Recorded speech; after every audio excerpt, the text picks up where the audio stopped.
Sahabat YKB yang diberkati oleh Tuhan, satu sukacita bagi saya karena saat ini kita kembali berjumpa dalam program siar YKB, Wasiat Kekal.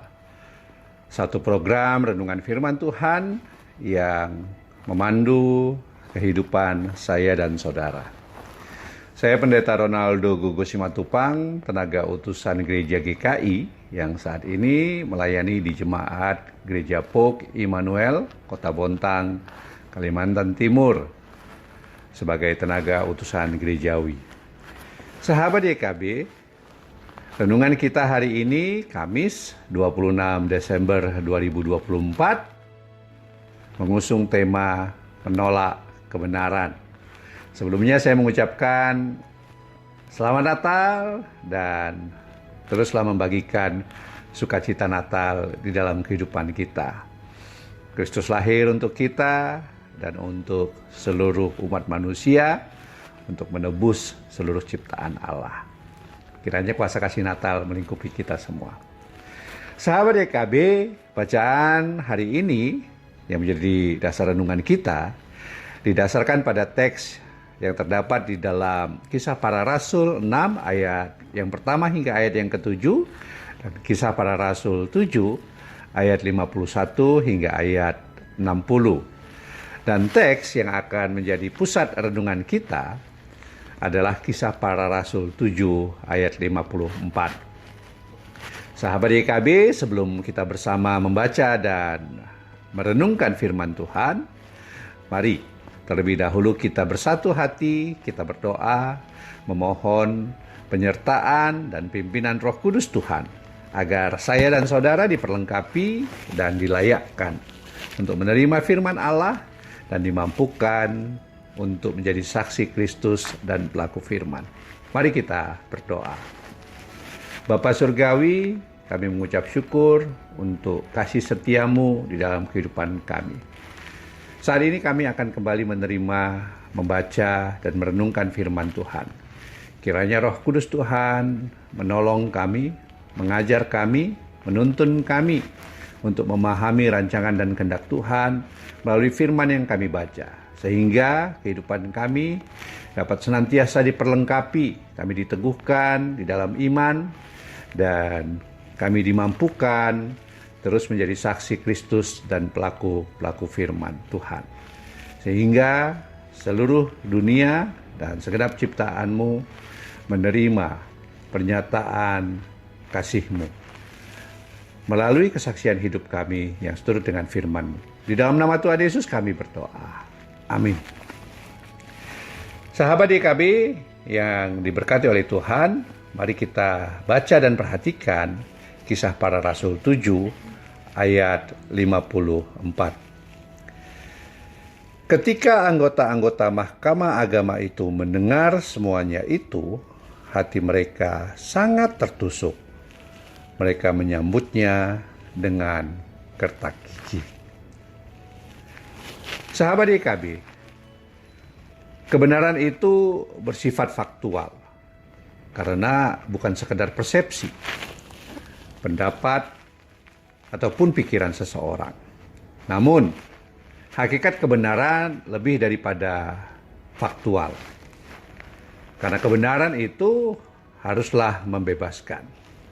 Misalnya seperti yang dinyatakan di dalam Yohanes 8 ayat 32. Akan tetapi ironisnya manusia cenderung menolak kebenaran.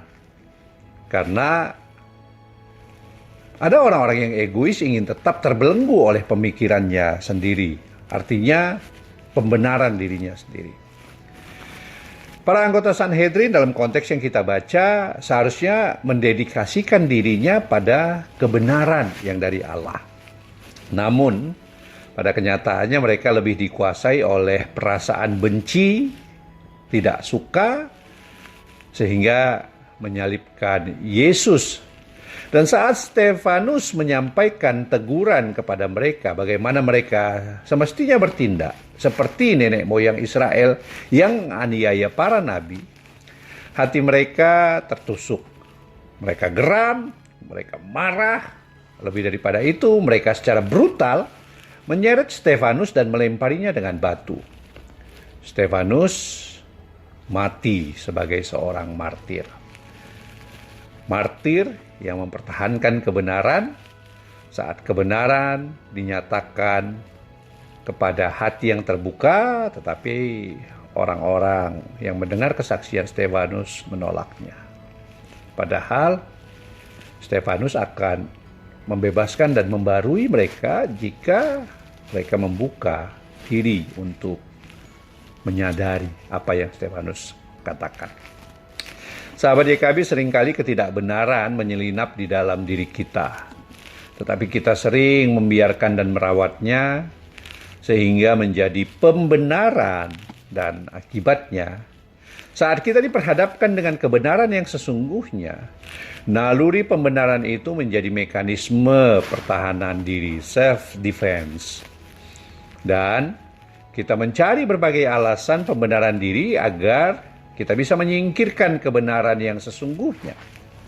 Kita menolak kebenaran yang sesungguhnya karena merasa tidak aman. Kita berlindung di balik topeng kepalsuan, dan topeng kepalsuan kita di dalam kebenaran yang sesungguhnya itu terbuka.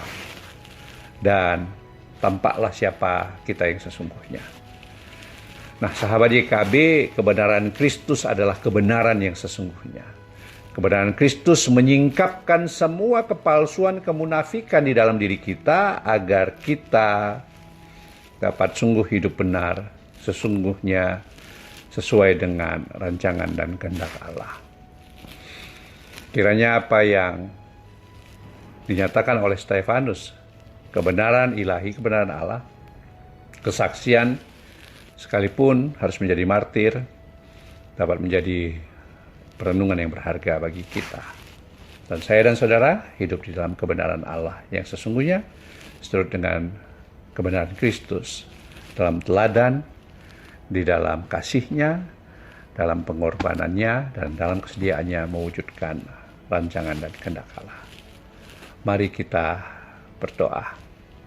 Melalui firman-Mu, kami boleh belajar untuk dapat menemukan kebenaran yang sesungguhnya di dalam kehidupan kami. Di dalam iman dan pengharapan kami, seturut dengan teladan, kasih, dan pengorbanan Kristus, kiranya kami menemukan kebenaran yang sesungguhnya melalui kuasa dan kasih Kristus yang kami percaya dan kami alami. Dan kami pun dimampukan untuk meneruskannya dalam kehidupan kami bagi sesama. Roh Kudus, tolonglah kami untuk menemukan kebenaran yang sejati, sehingga kehidupan kami ini senantiasa bersaksi dan memuliakan Allah. Dan semakin banyak ciptaan Allah yang menerima keselamatan di dalam kuasa dan kasih Kristus. Dalam nama Tuhan Yesus kami berdoa. Amin. Sahabat YKB yang dikasihi oleh Tuhan, kiranya renungan kita hari ini menjadi berkat bagi saya dan saudara. Dan jika saudara diberkati, jangan lupa untuk subscribe, like, dan juga bagikan link wasiat YKB ini bagi sebanyak mungkin jalinan sahabat dan saudara yang kita miliki, agar semakin banyak orang percaya yang menerima firman Tuhan, diberkati di dalam kuasa kasih Tuhan, dan menjadi saluran berkat bagi sesama. Tuhan beserta kita. Tuhan Yesus memberkati kita.